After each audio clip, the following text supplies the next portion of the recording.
What's up, Nightwalkers? It's Will from TVC, and I have another video for you guys today. I'm going to be going over the AB Night Vision RPNVG.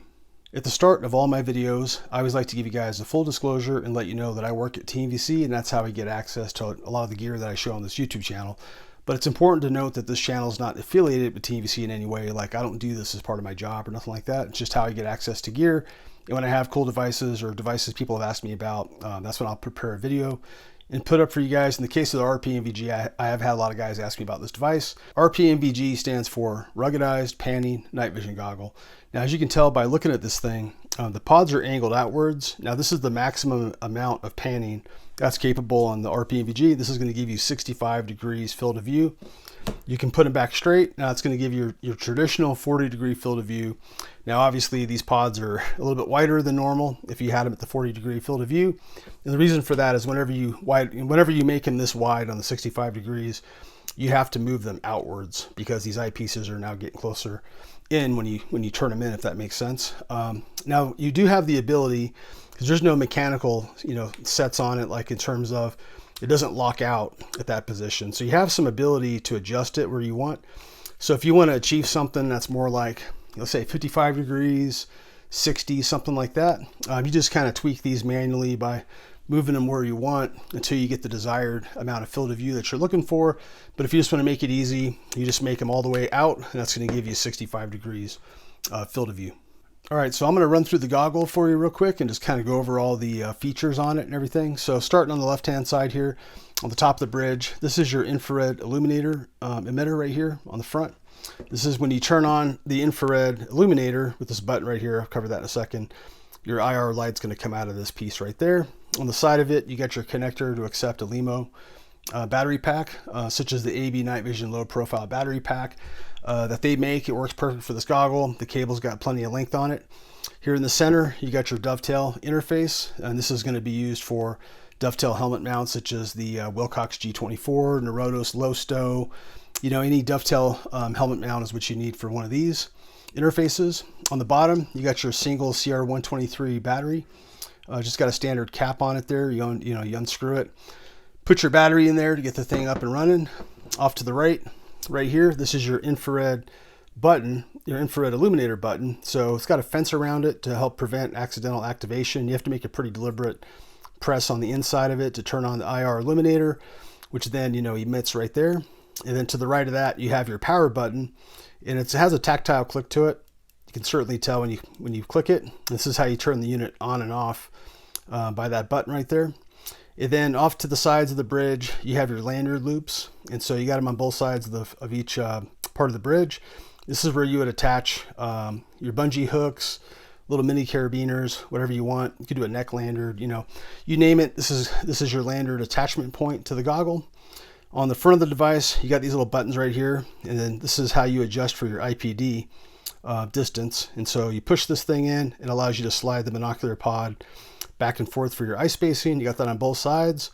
Now, this goggle does have the ability for you to detach these monocular pods to use them as individual monoculars, besides using them as a binocular configuration, as you see here. And the way that's done is right here on the side. You basically got to move this little tab out of the way, and then that's going to let you, let me get this thing out of the way. And then that's going to let you slide the pod all the way off of the bridge. Now, I don't have the monocular adapters to show you how they go on here, but here's a little picture of them right here on the side from the TVC website. So you see how that works. But basically, in order to power these as individual monoculars, you need to purchase those monocular adapters separately, and then that lets you run these as individual monoculars. Those feature a single CR123 battery. Now, this goggle is a fixed gain or auto gain goggle, so there's no manual gain adjustment on this goggle. And then getting these back on is pretty simple. You just got to make sure that tab's out of the way, and then you're just going to slide it right back on the bridge. Now, something to point out is underneath this dovetail attachment interface right here, there's a screw on the inside, and that's how you adjust how much tension you want to put on the bridge, because the whole mechanism that tilts, you can kind of see it moving right there. So this is how you adjust how much tension you want on the pods. I put quite a bit of tension on that. That's why you can kind of see it's a little ratchety with how it's moving. There's no ratcheting system in there. It's just a little catchy from how tight I have it. You can loosen it up if you want. If you buy this device, it's in the user manual. It explains how to do it. You just got to take these 4 screws out of here, remove this thing from there, and then underneath it, you got that hex screw, whatever it is in there, to basically tighten it up or loosen it. The user manual goes over it, but yeah, definitely be careful. You don't want to get too crazy with it. You know, if you break off the screw on the inside, you're gonna have to send it back to AB Night Vision. That's not covered under warranty. Same thing with tightening down these screws on the dovetail. You don't have to get too crazy with that if you do it. Just read the instructions, kind of go from there. If you're not comfortable messing with it, you can always send it back to the vendor you bought these from and have them do it for you. But really the process isn't too bad. Just use common sense and you'll be good to go. The RPNVG's dovetail is pretty far forward here on the goggle, which puts the eyepieces closer to your eyes. Now, this is something to be mindful of if you already have an existing helmet mount, is just to make sure, you know, when you get this goggle, that's going to clear, you know, your eye pro if you wear eye pro at night. If you don't wear eye pro or anything, you'll probably be fine. I'll give you a quick example real quick with my helmet. So here's a Wilcox G24. This is the newer, you know, the current production G24s that have a 1.4 inch travel on them. I'll move it all the way out. And this is a OpsCore SF carbon. So when I attach the goggle in there, you can see they're just outside of the helmet brim, which this is perfect. If you're using like an OpsCore step-in visor or something like that, you got plenty of clearance there. And then you still have enough adjustment where you can move them closer to your eyes. You kind of see by the brow pad where your forehead's going to be, kind of where your eye pro is going to be at. But I'll show you real quick. For example, if you're using like an older G24, that's the 1.1 inch travel, or like a low stow, something like that. You can see the goggles quite a bit closer. This will still clear most people. If you have a step-in visor, you can kind of see it maybe resting on it, gas mask, stuff like that. And this is at the maximum distance all the way out. So you can see with a shorter travel mount, potentially you could have maybe some interference issues there. So if you're looking to buy a new, if you have to buy a new helmet mount, when you're buying this goggle, I would definitely go with, you know, like the Wilcox G24 current production, because it has that longer travel. And so you got plenty of distance here where you won't have any potential interference issues with eye pro or step-in visors, gas mask, stuff like that. Here's how the AB Night Vision low profile battery pack cable connects to the goggle. As you can see, it sticks out a little bit right here. Now, AB Night Vision with battery packs, with the low profile battery pack, ground optimized ones that they make, they do include a plastic 90-degree piece of plastic right here that repositions this cable to get it more that direction. So it's not sticking out too far. However, I don't think it's really that bad. Something I would definitely do. So on this OpsCore Fast SF helmet, they have these Velcro pieces right here. I just took some 1-wrap, you know, cut it out to kind of make it match a little bit, you know, whatever, and put a slit in there.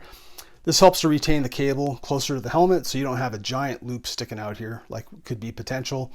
If you don't have Velcro there, you could get some gaffer's tape or something and tape the cable down. Just make sure you leave enough slack in it so when you flip it up, it's not going to be tugging at the wire, which could potentially damage the cable right there where it goes into the connector. Something else to point out, if you are running the battery pack, AB Night Vision recommends that you do not run the onboard CR123A battery. So if running the battery pack, just remove the onboard battery. So I've spent a bunch of time with this goggle, using it as much as I can to get a good feel for it. And so there's just a few things I want to point out to you guys who are interested in buying this goggle, just so you're aware of it. So when you get it, you know, you're not caught by surprise by it. So the very first thing is, anytime you're using it in this widest 65-degree field of view, you know, your eyepiece spacing is going to have to be all the way out, or the pods are all the way at the ends. Everybody's different. If your eyes are maybe closer, you might have to move them in here by pushing these pods. But when you go back to 40-degree field of view, you're absolutely going to have to slide these back in to your eyes to get the right IPD spacing. Otherwise, because they're way out here, you're not going to be seeing through those things. And it can be a little finicky sometimes. I found the best way to do it is I reach over the front, kind of grasp it this way, push the button, and then that lets me kind of hold the bridge and then move it back and forth that way. Works pretty good. With gloves, I have found it's a little, sometimes I'm not sure if I'm pushing the button correctly, but you kind of pick up a feel for it. But that's just something to know. If you're going back and forth like that, you're going to have to make the IPD changes every time you do that. And it's just a little finicky sometimes with how you touch it. But like I said, not a major deal. And then the next thing is when you're using them in 40-degree field of view mode, or even if you're at, let's say you're not at full 65, maybe you're at 55. And if you're using the lanyard loops with the bungees, the pods are going to spread apart on you. And that's because although the lanyard loops are attached to the bridge is the part that moves. So I'll show you real quick. All right, so here's what I'm talking about. So if I go to stow it, see it pull the pod out? And so that's one thing that's kind of annoying with it. You can kind of see how it does that.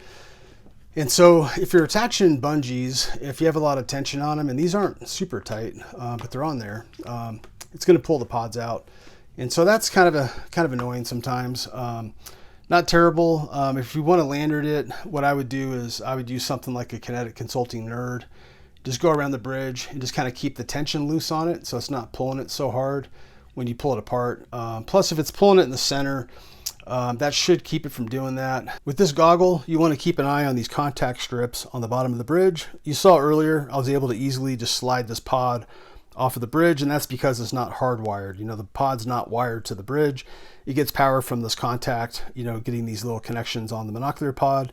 That's how it gets power. Just make sure you're not getting buildup or any stuff on there in those strips. If you start having you know, intermittent power issues or something like that, that's the first place I would look, is just check these connections and make sure they're clean them up. If you're having any problems, and you should be back in business. All right, the last thing with this goggle is that the pods, they can be moved out of position without you pushing the button. So it takes a pretty good move or impact on it. So for example, if I just smack it or tap it, it's not going to move, but a pretty good press, it'll slide all on its own. Not a major issue if you're using them at the widest 65-degree field of view, because you're pretty much going to have to be all the way out anyways. So if it did get knocked in a little bit, all you got to do is pull it all the way back without pushing the button. It's not recommended to do it too much because you might wear these teeth down there. But in an emergency, if you got it pushed all the way in, I would just grab it and just pull it all the way out. It's just something to be mindful of with this goggle, is that these pods can be moved without you moving them yourself. When it comes to the weight, the goggle's not heavy and it's not light. I think it's just fine, 20.9 ounces. If you want to go lighter, the only way to do that would be to upgrade the optics to RPO lenses. Those are lightweight optics. TVC, we do offer that as an upcharge. It's about $800. Other vendors assemble devices with RPOs as well. So if you want to go lighter than that, that's how you're going to do it, is by upgrading to RPO lenses. To wrap up the video, I think this is a great goggle. Really clever design by AB Night Vision to give you that wider field of view capability, plus the ability to pull off the monocular pods into 2 individual monoculars. Now that does require you purchase the monocular power adapters separately. You do have that capability with this goggle. And then for the wider field of view, you know, you can set it anywhere between 40 and 65 degrees. So you don't have to just go to 65. You can go somewhere between. Like myself, I seem to find somewhere around 55 degrees seems to work the best for me. So you can do that with this goggle. It's all made of 7075 aluminum, super tough. You got the battery pack connector to run a remote battery pack. AB Night Vision low profile battery pack, ground optimized, is the one I recommend to go with it. And yeah, just a great system. You know, if you guys have any questions, feel free to hit me up in the comments section, and you can always reach out to me at TVC as well. And again, always appreciate you guys watching these videos, and you guys take care.